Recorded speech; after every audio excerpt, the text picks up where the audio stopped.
Let's talk about the type of smear campaigns that's quiet, the type of smear campaign that is socially acceptable, the kind that doesn't scream attack, but whispers concern.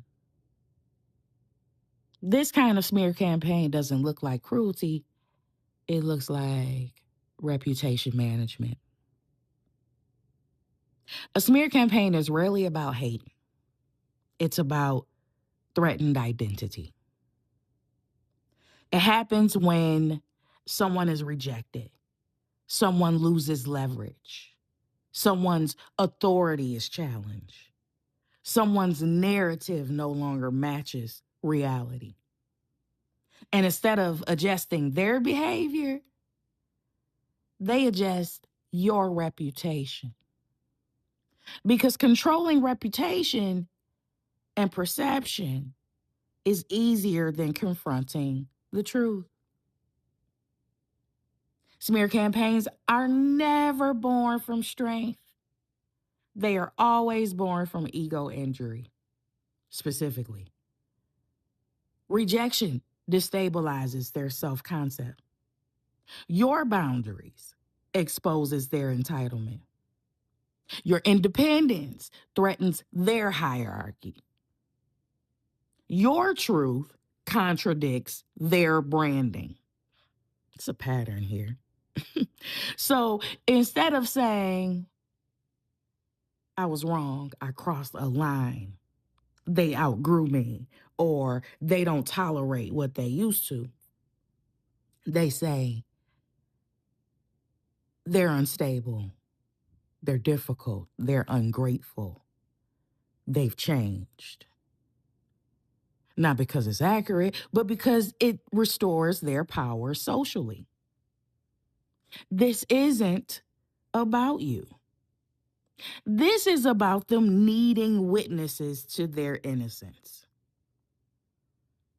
In the workplace, the smear campaign shows up when you refuse exploitation, when you outgrow your role, when you challenge inefficiency, when you stop people pleasing. And suddenly, you're not a team player. You're hard to work with. You're too emotional. You are not aligned with company culture. The simple translation is you stopped being manageable. And rather than risk their authority being questioned, they question your character.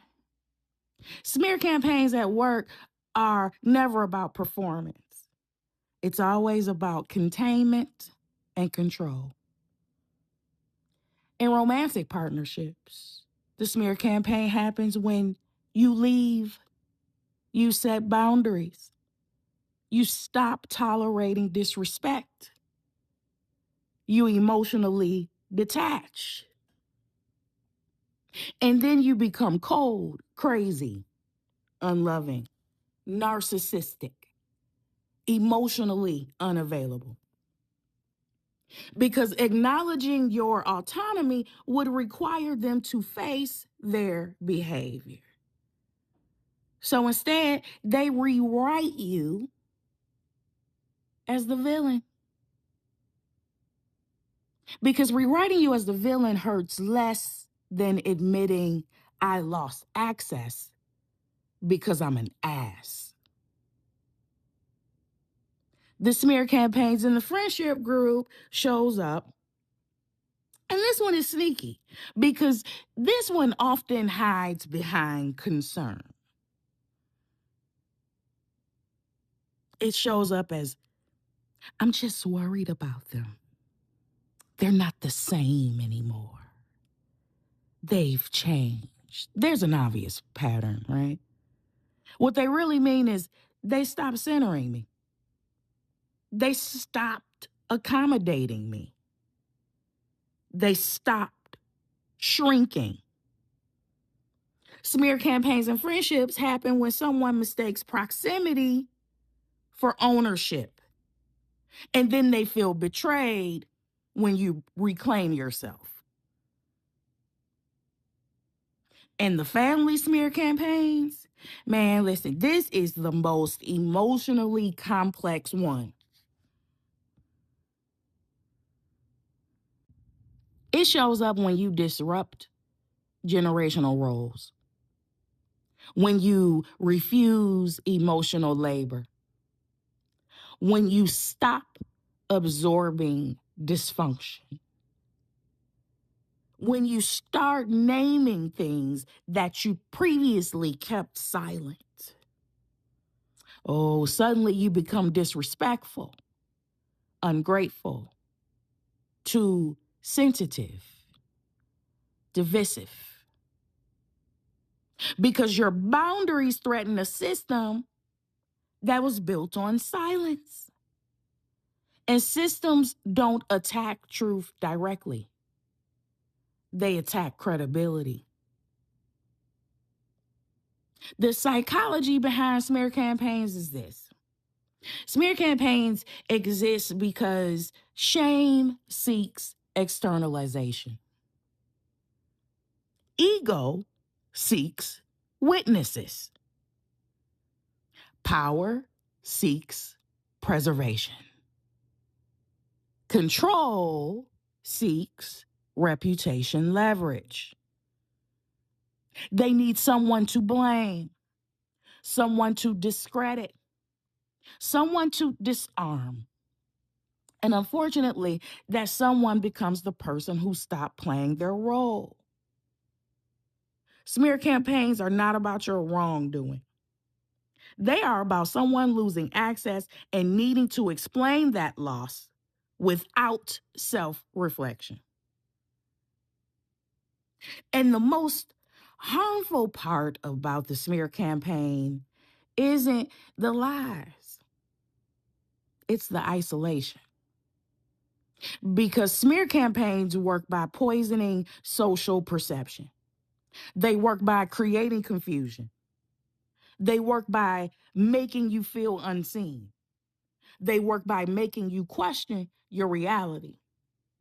And because they often come wrapped in calm tones and concern based language, the victim ends up defending themselves, over explaining, trying to correct narratives, or performing innocence, which ironically just drains their energy and reinforces the power imbalance.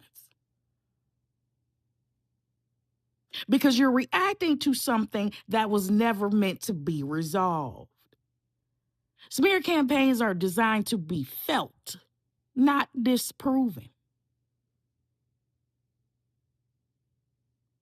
If you are being smeared, let me say this clearly: you are not being attacked because you are bad, because you are evil, because you have committed some type of heinous, malicious crime against someone. You're being attacked because you're no longer controllable. Smear campaigns don't target weak people. They target people who left. They target people who grew. They target people who set boundaries. They target people who stopped performing. They target people who stopped absorbing dysfunction. You did not lose your reputation. You outgrew a system that needed you small. People who know you don't need explanations. People who believe lies were already looking for a reason. Your job is not to manage perception. Your job is to stay aligned with the truth. Oh, baby, because the truth, that ages well. Smear campaigns do not. Let them talk. Mhm. Let them project. Let them rewrite.